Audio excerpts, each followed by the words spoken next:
So far in this game, I've soloed 3 dungeons: Shattered Throne, Pit of Heresy, and Prophecy, one of them being flawlessly. And it's been about over a year since then, and I've been wanting to solo another dungeon for a while now.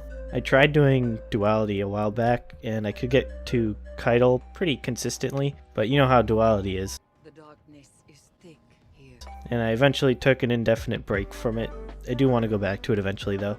But I thought, why not try to solo Grasp again? I've had a couple attempts at it. I'd say it's around the same difficulty as Prophecy is, so I thought it should be fairly easy. And yeah, it was. I'm just going to do a quick rundown of the build.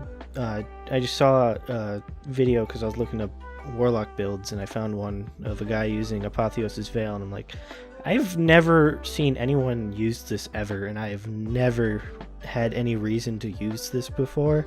So I thought, why not? Let's try it out. And I gotta say, it's pretty good, actually. I was very surprised.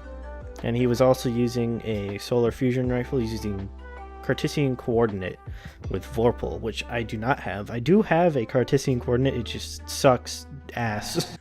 And so I just crafted a solar fusion that I had available to craft. It can't get Vorpal, unfortunately. Neither of the solar fusion rifles that you can craft can get Vorpal, which is very sad. And he also used Dragon's Breath, so I mean, it's Dragon's Breath. I don't know what else you want from me there. So I'm not going to go too in depth on each encounter on how to do them, because I'm sure everyone has seen Grasp a million times by now, but I'll give a quick rundown of how they work. So first encounter is just kill stuff and pick up all the engrams and deposit them in the crystal in the cave, and then you drop down. And then it's just a bunch of traversal, which I can thankfully skip over most of it because I'm a warlock. Not that you can't on other classes, I just have heat rises, so it's just a lot easier. We gotta do all this stuff with the levers and all of that, open up all the different doors, get the Scorch Cannon from this Vandal, open the door, watch out for the barrel that's coming down, don't want to die from that and then run. There it is. Okay, so now we're going to get to the good stuff. We're just going to move on to the first boss. It's basically the same mechanics as the first encounter. We're going to use the Scorch Cannon to open the doors like we did before on each side and kill a bunch of stuff. Pick up all the engrams, deposit them into the crystal in the middle, and then we do damage. And I just have well, so I can just get to sit in my well and rotate damage, and it's a fun time. I am kind of curious if I had like the proper, if I had the Vorpal fusion, how much of a difference that would make, because I wonder if I could have gotten 2 phases and not had 3 phases. And it was my first time doing the kind of like damage rotation that I did with Apotheos's Veil and throwing the grenades and stuff. I feel like it's kind of similar to how you would with Starfire Protocol, throwing all the fusion grenades and stuff, but I also had to throw in the Dragon's Breath, and I'm not completely familiar on how you're supposed to do it properly because I know it reloads itself. But I just kept chucking grenades, shooting my Dragon's Breath, switching to my fusion rifle, and just kept repeating that for as much as I could. It got the job done. We killed the boss. We did it. We're good at the game, right? It's not like the next section is a run ender or anything like that. Right? Right? I suck. Okay, so the flawless run's over, and we're not just gonna quit there, though. We can still get it done. We can still solo it. And I really just did not feel like restarting at the time and just doing that all again. I'll have to do it again later to do it flawlessly so I can get the cool emblem, I guess, but maybe that'll be another video. And of course we do it right after we die from it. We just do it first attempt. It's fine. I'm not upset or anything. Alright, the shield encounter. This is pretty much more of the same. I get to well skate across everything that I possibly can because it's fun, and I might have had some mishaps during this part. Maybe we should try to use the launchers though, so we can just be safe, just so we don't die again. So I gotta skate up that. Shit. You just want to kill all the dregs and stuff and pick up all the engrams again, deposit into the crystal again, and then you get to kill this shielded servitor, and then you get to just roll it around, and you just get to roll it onto the plate with the launcher and shoot it into the shield, and there you go. On to the final boss. So again, more of the exact same mechanic.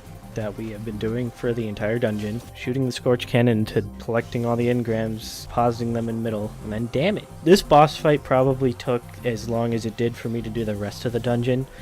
I mean, he does have more health than the first boss, so it makes sense, but it's just, like, come on. It took about 4 damage phases to finish this guy off, and it's fine. I'm sure there are ways to do it faster, but I just did not know of them and didn't necessarily care to at the time.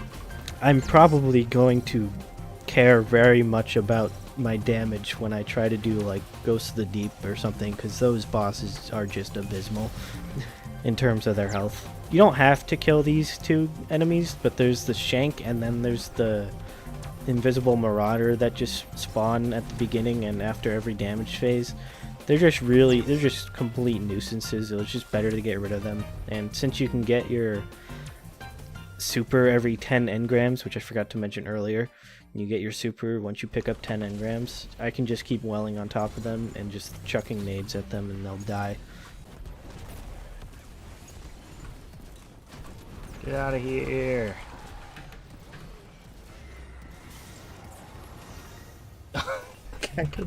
Imagine you do that and it doesn't count. Just killed by Dragon's Breath after the boss is dead.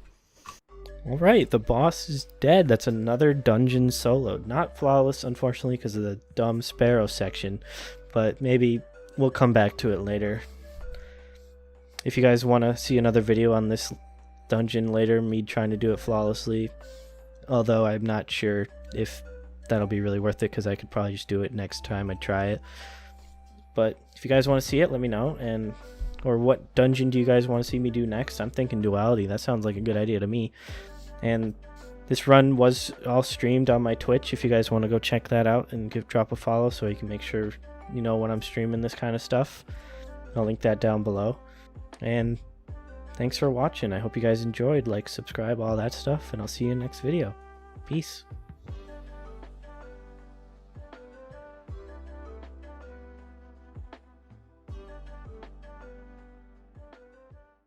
The darkness is thick